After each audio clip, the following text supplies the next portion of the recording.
పచ్చి రొట్ట ఎరువులు.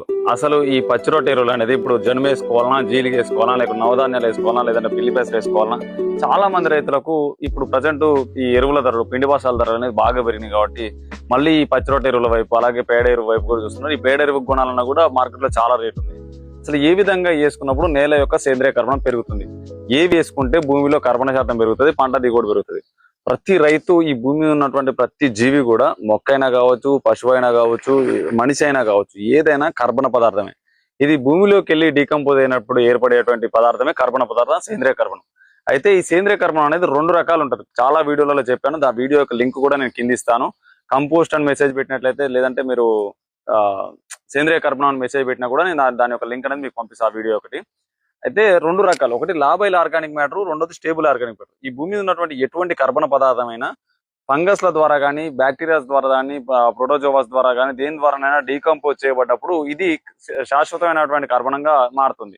మనం డైరెక్ట్ గా చాలా మంది రైతులు ఏమనుకుంటారంటే, ఈ పచ్చి రొట్ట ఎరువులు వేసినప్పుడు ఈ రొట్ట అంతా, అంటే పైన ఉన్నటువంటి చెత్త అంతా కూడా భూమిలో కుళ్ళిపోయినప్పుడు సేంద్రియ కర్బనంగా మారుతుంది అనుకుంటారు కదా. దీని ప్రాసెస్ అనేది చాలా లాంగ్ టర్మ్ లో పడుతుంది. ఇదంతా కూడా లాబైల్ ఆర్గానిక్ మ్యాటర్ కిందకి వస్తుంది. మీరు వేసే హ్యూమిక్ యాసిడ్లు కావచ్చు, ఈ సీవీడ్లు కావచ్చు, ఈ రొట్ట, పచ్చి రొట్ట పై భాగంలో ఉండేటువంటి రొట్ట కావచ్చు, ఇవన్నీ కూడా లాబైల్ ఆర్గానిక్ మ్యాటర్ కిందకి వస్తాయి, కానీ స్టేబుల్ ఆర్గానిక్ మ్యాటర్ కిందకి రావు. మరి ఈ స్టేబుల్ ఆర్గానిక్ మ్యాటర్ ఎక్కడ తయారవుతుంది అంటే, ప్రతి మొక్క కూడా తన యొక్క సస్టైన్ అయ్యేటప్పుడు, సర్వే అయ్యేటప్పుడు భూమి లోపలికి కొన్ని రకాల కిరణజన్య సంయోక్రియ చేసుకున్న తర్వాత వేరు వ్యవస్థ ద్వారా కొన్ని రకాలైనటువంటి గ్లూకోజ్లను భూమి లోపలికి వదులుతుంది. ఆ గ్లూకోజ్లను విడగొట్టి భూమిలో ఉండేటువంటి మైకోరైజా లాంటి ఫంగస్లు కావచ్చు, లేదంటే ట్రైకోడర్మా లాంటి ఫంగస్లు కావచ్చు, చాలా రకాలైనటువంటి బ్యాక్టీరియాస్ అనేది ఒక్కొక్క మొక్కని ఆధారం చేసుకుని కొన్ని రకాల బ్యాక్టీరియాస్ బతుకుతాయి. ఆ బ్యాక్టీరియాస్ అన్ని కూడా దాన్ని డీకంపోజ్ చేసి శాశ్వతమైన సేంద్రియ కర్బనంగా మారుస్తాయి. అదే మనం పెంటకుప్ప మీద బ్యాక్టీరియాస్ ద్వారా కానీ, ఫంగస్ల ద్వారా కానీ, మనం ఇచ్చేటటువంటి కంపోస్ట్ యాక్సిలేటర్ లాంటి ఫంగస్ల వల్ల డీకంపోజ్ చేసుకున్నప్పుడు కూడా అది కూడా శాశ్వతమైనటువంటి సేంద్రియ కర్బనంగా మారుతాయి.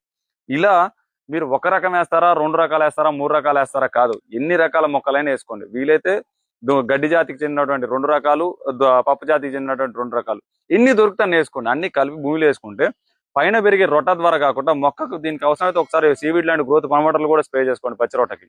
అప్పుడు భూమి లోపల ఎక్కువ వేరు వ్యవస్థ అనేది కుళ్ళిపోయి స్పేసెస్ ఎక్కువ ఏర్పడి సాయిల్ అగ్రిగేట్స్ ఏర్పడతాయి. పచ్చి రొట్టలో వేరు పెరగాలి, చెట్టు కాదు, రొట్ట కాదు పైన పెరగాల్సింది, చెట్టు పెరగాలి. అది పెరిగినప్పుడు మీకు సేంద్రియ కర్బనం పెరుగుతుంది. దాంతో పాటు మనం ఇచ్చేటువంటి వ్యామ్ కానీ, ట్రైకోడర్మా కానీ, దాంతో విత్తన శుద్ధి చేసుకొని వాడుకోండి. 100% సేంద్రియ కర్బనం అనేది బిల్డ్ అవుతుంది. దీనికి సంబంధించినటువంటి డీటెయిల్ ఇన్ఫర్మేషన్ కోసం నన్ను వాట్సాప్ ద్వారా కాంటాక్ట్ చేయండి. జై హింద్, జై జవాన్, జై కిసాన్.